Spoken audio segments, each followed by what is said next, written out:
you have a brand new ad account, brand new business, or brand new product or offer you're just starting to launch for an existing business, watch this video because I'll show you what Facebook ad creatives you first need to make to, again, launch a new brand, new ad account, or new product and offer.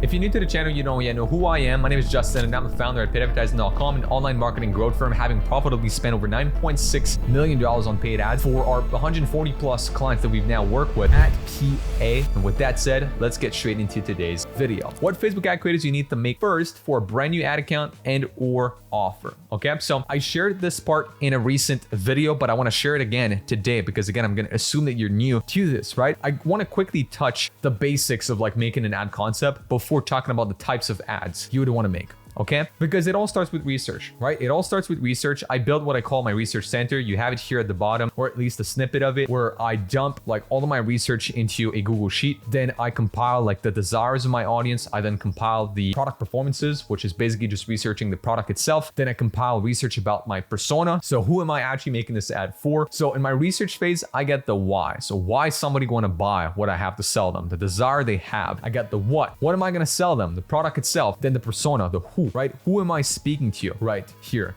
And I want to have thorough research on all three of these, okay? So with that said, then you move on to positioning. And I'm going through that fast because I have other resources on this, but this is, again, the basics for which you then want to start thinking about a concept before thinking about the concept types or the concept backbone, if you want, that you'll want to make. Positioning, this is going to be the how, okay? So going again, you have the what, you have the why, you have the who, now you have the how. How are you speaking to that audience? If you haven't yet, check out this video on my channel, which is the exact ad frameworks. I say UGC, it would kind of work for any form of video ad right here, which kind of tells you how I structure my script when making one of these video ads, okay? Once you've gone through that research, and this is where we get into the types or how to make essentially creatives for a brand new account, okay? Because once you've done that thorough part of the research, ask yourself the following question, right? Is my desire obvious? Yes or no? Meaning, is my mass market desire super obvious? Some markets it is. I'll give you an example. The online marketing space, right? People that are selling to marketing agencies or,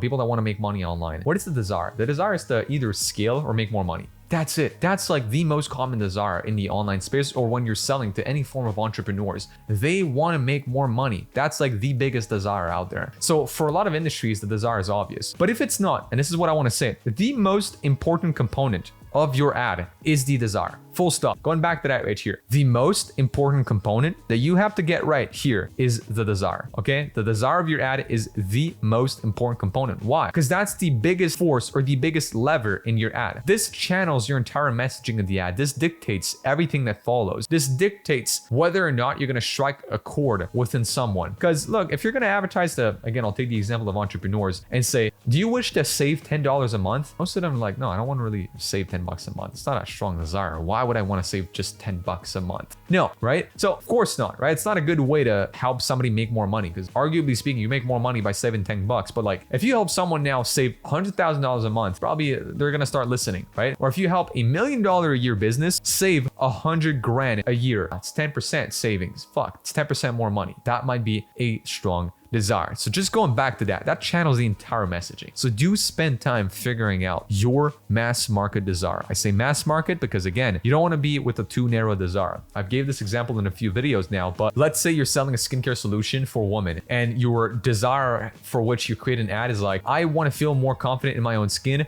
with a solution appropriate for women living in high altitude climates. Dude, that is like so narrow, right? Are there really that many high altitude climate women that like want to feel more confident in their own skin? Probably not, right? You would want to go with something else. You'd want to go just with, I want to feel more confident in my own skin. Want much broader, much more scalable as a concept. It's one of the most common reasons why ads fail at scale is because the mass market desire is actually way too narrow. So focus on desire testing first, right? If your desire is not obvious, focus on testing that as your variable first. I'll show you the account structure in a second, okay? Now, if your desire is obvious, then test awareness levels, right? Or ask yourself that, is my awareness level obvious? Is my how obvious? How I speak to my audience, right? Kind of where they're at. Just quick crash course on positioning. If you are either there's unaware, problem aware, solution aware, product aware, most aware. And that's how aware somebody is, not of your product, of their own desire. So if somebody's desire is to make more money online, if they're unaware, that means they're unaware of their own desire of making more money online. It's like the way to advertise to them is be like making them fearful of an upcoming recession. Probably seen that, right? Causing fear amongst someone is a great way to move them from unaware to problem aware. So increasing fear in someone. Problem aware is like, look, you're not making enough money online and you don't know how to make more money online, but I'll show you how. Solution aware is like you see a few ways to make more money online, but all of them suck. Mine is better. Product aware is like, look, you've seen this way of making more money online, but you haven't seen this exact twist to the way or whatever. Most aware would be you've seen my way, you've seen me, but you haven't seen what our students or clients are telling about us. Here's what they have to say, etc. Okay? Quick crash course on awareness levels. So if that is obvious to you, right? Because look, every industry is going to have people who are more so into a specific awareness level. Like, I'll give you an example. If you just start advertising for an info product owner who has like 2 million subs on YouTube, they have a huge brand, but they're super new to advertising. I mean, fuck, they have such a big audience that you probably don't need to go to unaware. They've already done a lot of that work. You might not even need to go into problem aware. They've probably done a lot of that work. You would have to go into solution, product, or perhaps even most aware to start. And that's where your highest leverage awareness level is. And that's more obvious to you because that guy has a big organic audience, right? Or perhaps you've done competitor research and you kind of realize that, hey, so many of my advertisers are advertising in solution aware, which means I can, look, if I just advertise in product aware, I'll scoop up all of the traffic that they've created at the top of the funnel, right? They create traffic here and I come right here below. Okay. So anyways, if that is obvious to you, then you can skip this step. If not, then you focus on awareness testing. Okay. So I'll just kind of skip here. Boom. Okay. So this is for a brand new ad account. What do you want to do? You want to make one campaign, one ad set. Super simple. Go broad targeting. What I mean by broad, only target demographic, age, gender, location. That's it. Only focus on targeting that. Age, gender, location. That's it. Okay. What you do is you launch 3 ads at the same time, essentially 3 ads, 1 variation each, meaning you don't launch like DCTs. You don't launch dynamic creative test, not with a new account or new offer. Okay. 3 ads based on your research is where, and this is what I did an example, you decide which variable is more important for you to test. Desire or positioning. Desire is usually a much stronger indicator of success, or a much stronger or more impactful lever or variable. So as an example, you might want to make ad 1, 2, 3, all of them with the same awareness level. So we're all talking to somebody who's solution aware, but we're going with desire A, B, and C, which is going to make you, which having 3 different hooks and 3 different bodies. Like those are completely 3 different, entirely different concepts. And now going back to the overarching question of this video, what Facebook ad creatives you need to make first? What I'm telling you is, well, first make ads with which the variable that you test is most likely going to be the desire. That's most of you. That's what you're going to be testing first. Some of you might have to test both desire and awareness at the same time. Can you do so? Yes. What I could have done right here is say desire A, desire B, awareness B, desire C, awareness C, whatever. You can do that. What I recommend you do is you create 10 unique ads as a backlog. You mix and match different combinations, different desires with different awareness levels. 10 different ads. Put them in a Google Drive folder. Launch 3 today. Optimize every 3 to 7 days based on your budget. Obviously, the lower budget you have, the longer you have to wait because all ads are not really getting enough ad spend to get you results. The more budget you have, the quicker you can see. But usually, like when you launch new ads, you have to wait about 2 to 3 days before making a conclusion, regardless of the budget. Why? Because once again, Facebook is an algorithm. It takes time for it to kind of pick up on a new ad and really show it to the right people. So that way you'll launch 3 ads. Let's say one of them works, 2 of them don't. You kill 2,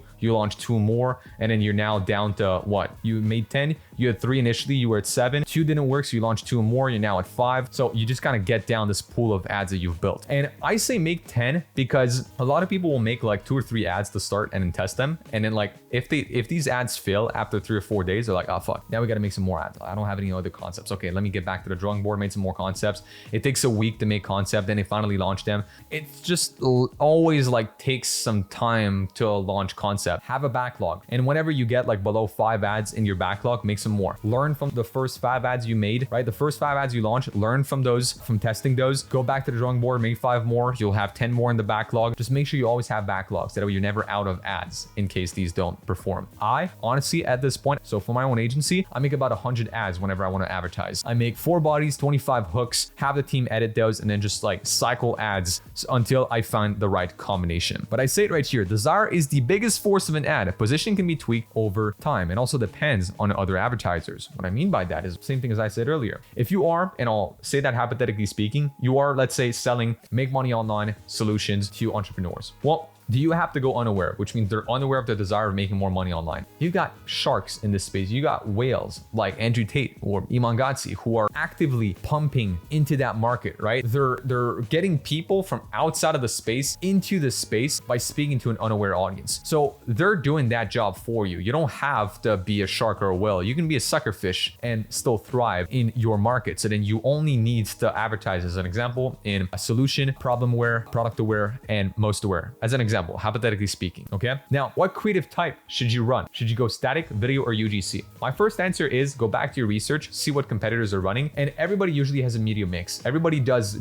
not just statics. Usually people will do static and video, static, video, and UGC, right? Depending on the space. Check what the audience is running, and then usually try and run similar creative types if you're new to this space. Or it's going to depend also of your internal resources. I'm going to say there is no right or wrong answer here. If you have limited resources internally, go with static ads. They're easier to make. They're quicker to make. If you, on the flip side, have limiting resources, but you know how to talk, you appear good in front of a camera, you thrive under video format, make a video ad. That's it, right? If you happen to already be working with actors or have a lot of friends who are interested in, helping you out, then do UGC. Typically, the more top of funnel you go in terms of awareness level, so if you target unaware, problem aware, even solution aware, videos tend to perform better. For lower in the funnel, solution aware, product aware, and most aware, statics. Notice I didn't overlap. Solution aware is kind of that one positioning that might, could work great on both. It's not to say that you cannot make a static ad for problem aware audiences or that you cannot make a static ad for unaware. It doesn't really make sense. Why? If somebody's unaware of wanting to make more money online, look, for me to kind of make them aware of that desire with a creative, honestly, it has to be very punchy. So going back to what I said earlier about, making more money online, if I could have a creative and say like, it could be like a did you know or top 5 tips or whatever, could work great, but it's like, dude, you would have to then probably send them to a listicle or an advertorial on the back end to educate them, because it's incredibly hard to convey an unaware point into a static ad. Problem aware, a little easier, but then what do you do, right? I see a lot of people, sometimes they'll put a picture of the product and they'll have like a problem aware headline in a static ad. Yeah, but like it kind of defeats the purpose, because problem aware people are not necessarily aware of your product. So don't put a picture of your product yet on there, right? It's like, let's say somebody who is aware that they have fine lines, but they have absolutely no idea of any solutions out there. Don't really introduce them your solution yet. Introduce them to the problem and tell them you have a potential fix for it, right? So it could be like calling out the problem, calling out benefits of your solution in a static ad. Oh, now they're like, there's a solution to my problem. What is it, right? And then they'll want to learn more about it. Then they become solution aware and they want to know more about the product itself. So that's why to say it's easier to convey these kind of higher in the funnel points through a video or a UGC ad perhaps than a static. So based on your research, based on the positioning you have decided, based on the how will help you decide what creative type you should be using, right? So you'll know whether or not you need to make a video or static for the most part. And then if you kind of go down right here in terms of, again, based on research, whether or not your desire is obvious, that should be the first priority. So now you know if I got to make a video or UGC ad, you know that, if whether or not you should focus on desire testing first, or if you got to focus on positioning testing. And but basically at this point, you have every component you need to understand before making the ad creative. It's like you got the creative type, you got what you got to focus on when making that creative type. So great, you know what type of ad creative you need to launch. That's it. If you do want to see more advanced videos on breaking down some of the parts discussed today, like research specifically or positioning specifically, or literally me showing you some of my ad scripts, like how I'm scripting a video ad, check out other recent videos on the channel for these. I've made super in-depth breakdowns of each kind of silo discussed in today's video. And if you made it this far, you own an info product or e-commerce brand owner, and you want to work with the paid ads partner on Meta, Google, and or TikTok, click the link down below and book a call to speak with our team at paidadvertising.com today. On that note, check out other videos on the channel for some more useful e-commerce marketing tips, and I'll see you in the next video. Peace.